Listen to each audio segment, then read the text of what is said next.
Hola a todos y todas, bienvenidos a Guardianes del Futuro, el espacio donde la memoria y la esperanza se encuentran para contarnos cómo construir un país distinto. Mi nombre es Valentina Roa y en este episodio especial, producido por el Satélite de Pedagogía en Cultura de Paz, perteneciente al Consultorio Jurídico de la Universidad Militar Nueva Granada, hablaremos de un tema que es tanto histórico como profundamente humano, la justicia transicional en Colombia y el papel de la Jurisdicción Especial para la Paz, más conocida como la JEP. Para el episodio de hoy me acompaña la profesora Jomet, quien nos acompaña en este recorrido.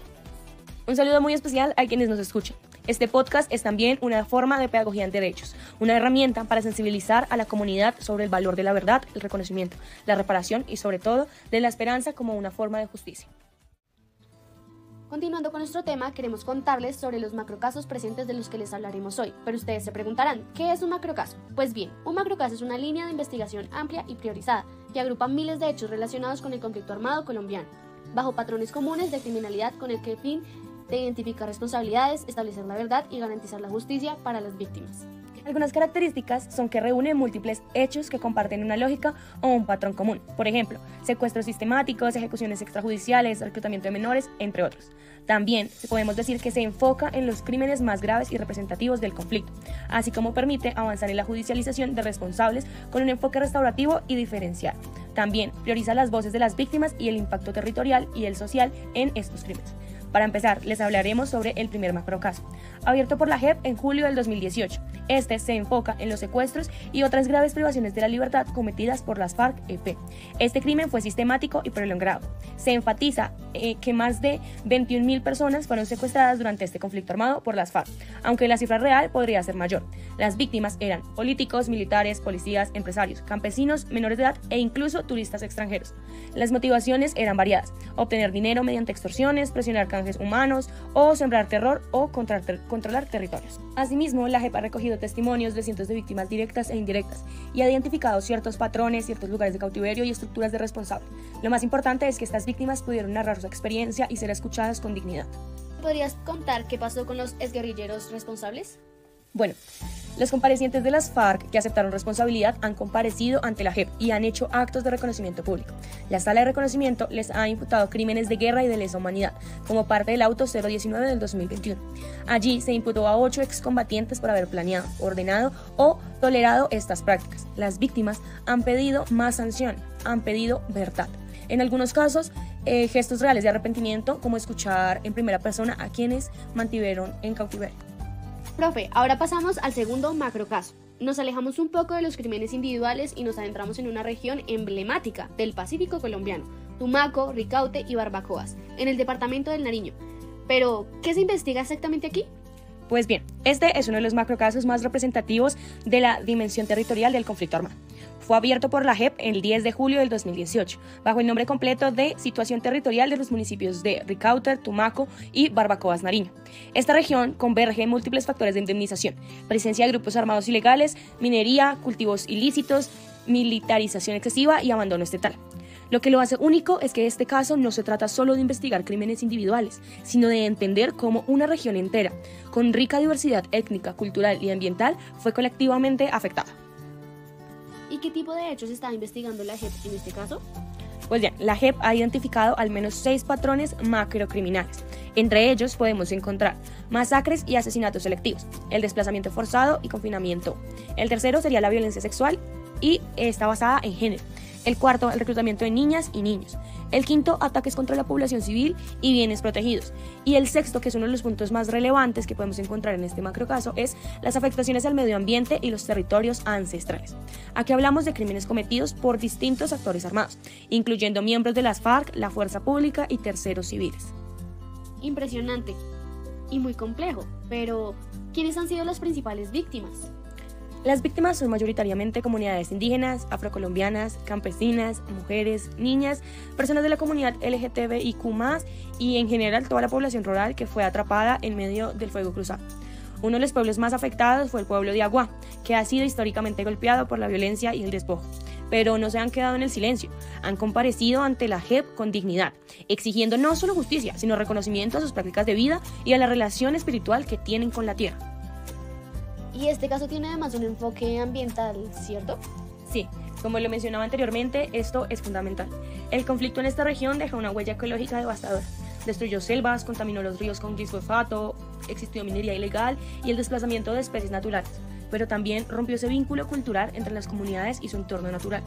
Es por esto que la JEP ha reconocido que el territorio mismo también fue una víctima. Esta es una mirada avanzada del derecho, donde la naturaleza también tiene derechos y también debe ser protegida para que la reparación sea realmente integral. Y en términos judiciales, ¿qué avances ha tenido el macrocaso 2? Pues bien, uno de los hitos más importantes fue el auto 03 de julio del 2023, donde la JEP le atribuyó la responsabilidad a 15 exintegrantes de las FARC-EP por crímenes de guerra y de lesa humanidad cometidos en esta región. Entre ellos podemos encontrar altos mandos como Pablo Catatumbo y Pacho Chino, quienes lideraron estructuras como el Frente 29 y la columna móvil Mariscal Sucre.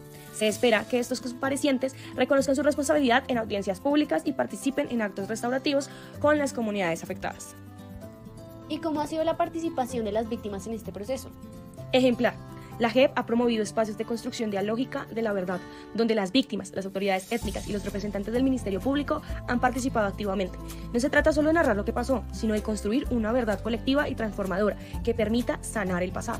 Además, la JEP ha convocado a exfuncionarios públicos, como los gobernadores del Nariño, para que rindan testimonio sobre su papel en políticas como la erradicación de cultivos ilícitos, que tuvo graves impactos ambientales y sociales en estas comunidades. Entonces, retomando lo que me acabas de decir, este caso no solo busca justicia, sino reconstrucción de tejido social y ambiental, ¿verdad? Exactamente. El macrocaso 2 es una invitación a ver el conflicto armado desde una mirada más integral. Nos recuerda que la guerra no solo destruye cuerpos, sino que también destruye territorios, memorias, lenguas y formas de vida.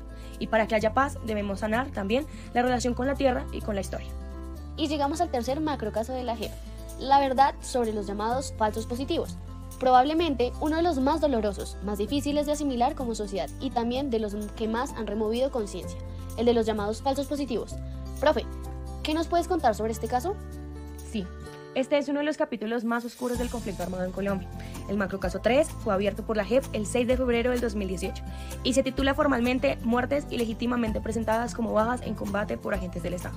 Se trata de ejecuciones extrajudiciales, es decir, de asesinatos a civiles inocentes que luego fueron reportados oficialmente como bajas en combate para inflar resultados militares. Recuerdo que estos hechos se hicieron conocidos públicamente por las denuncias de las madres de Soacha, mujeres que buscaron incansablemente justicia para sus hijos asesinados y luego presentados como guerrilleros. Así es, gracias a la persistencia de estas víctimas, la verdad empezó a salir a la luz.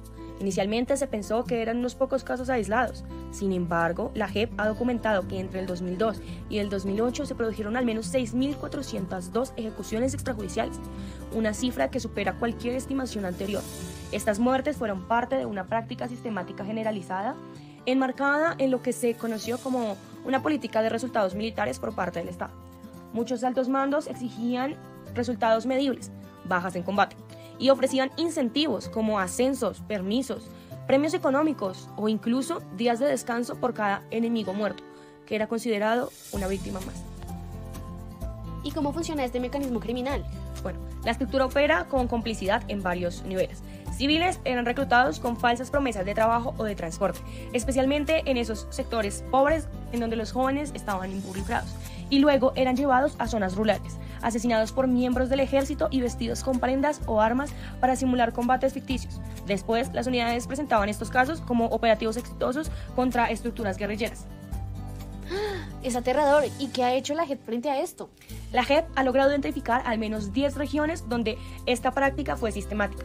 Entre ellas podemos encontrar al norte de Santander, Antioquia, Cesar, Huila, Meta y Casanare, entre otras. En el 2021, la Sala de Reconocimiento de Verdad imputó crímenes de guerra y de lesa humanidad a 25 criminales, en donde podemos encontrar generales, coroneles, mayores y suboficiales, por su participación en más de 300 de estos asesinatos. Este marco es un precedente en la historia judicial de nuestro país. Por primera vez, altos mandos del ejército fueron señalados como máximos responsables en una jurisdicción transicional. ¿Y estos comparecientes han reconocido su responsabilidad? Sí, algunos realmente lo han hecho. En audiencias públicas ante las víctimas, han reconocido haber dado las órdenes, haber encubierto los hechos o simplemente haber participado directamente en los asesinatos. Uno de los gestos más simbólicos fue el de coronel Javier Humberto Pinzón Azmequita, quien devolvió una medalla militar que había recordado por operaciones asociadas a falsos positivos como acto de perdón frente a las víctimas. ¿Y cómo ha sido la participación de las víctimas en este proceso? ¿Me lo podrías aclarar? Claro que sí. Las víctimas han sido el corazón de este macrocaso. Las madres de Soacha Familiares de las víctimas antiguas de Antioquia, Santander, el Caribe, han contado sus historias con dolor, pero también con una enorme dignidad. La JEP ha creado espacios donde estas víctimas pueden hacer preguntas directamente a los comparecientes, exigir explicaciones y participar en la construcción de sanciones restaurativas.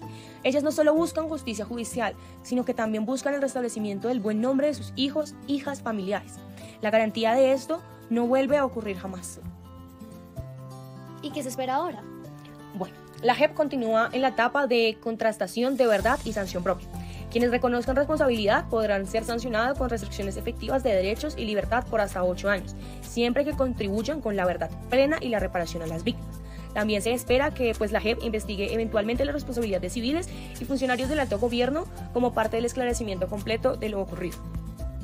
El macrocaso 3 nos muestra que la verdad, por dolorosa que sea, es necesaria para construir confianza en las instituciones y que sin justicia no hay paz. Totalmente de acuerdo, pero también nos demuestra que hay caminos de reconciliación, de perdón y de transformación. La JEP no solo revela el horror del pasado, sino que abre una puerta para que los responsables lo reconozcan y las víctimas puedan ser parte activa de esta justicia. Este es quizás uno de los mayores aportes que ha traído la JEP. Recordamos que la paz no se construye con silencio, se construye con verdad, con memoria y con dignidad a pesar del dolor. Profe, después de recorrer estos 3 macrocasos, queda claro que la JEP no solo administra justicia, construye humanidad. Así es, y nos recuerda que la paz sí es posible en nuestro país, pero que no se logra con el silencio, se logra mirando al pasado de frente, reconociendo el daño, reparando lo irreparable y comprometiéndonos colectivamente con un futuro diferente. Gracias por acompañarnos en este recorrido. Desde el Consultorio Jurídico de la Universidad Militar Nueva Granada, reafirmamos que la educación en derechos es una herramienta poderosa para la paz. Y tú, que estás al otro lado, recuerda, tú y yo también somos guardianes de la paz. Nos vemos en otro episodio.